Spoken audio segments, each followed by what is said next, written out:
या स्वार्थी जगामध्ये विश्वास कोणावर ठेवावं हा अवघड प्रश्न निर्माण झालेला आहे. कारण त्या विश्वासास पात्र हे कमी लोक राहिलेले आहेत.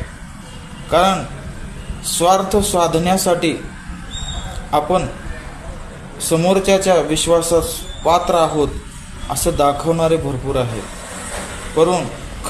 परंतु खरोखरच ते पात्र नसतात.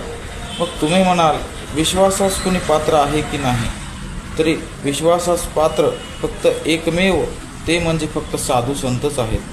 का? याचं उत्तर असं आहे की साधू संतच हे समाजाचं, जगाचं, समोरच्या व्यक्तीचं कल्याण व्हावं यासाठी ते सतत झटत असतात आणि आपलं कल्याण कशात आहे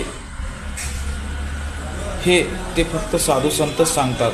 म्हणून एकमेव विश्वासपात्र साधू संत आहेत. म्हणून तर तुकोबाराय महाराज म्हणतात की संताची ये पायी हा माझा विश्वास, सर्व भावे दास झालो त्यांचा. रामकृष्ण हरी.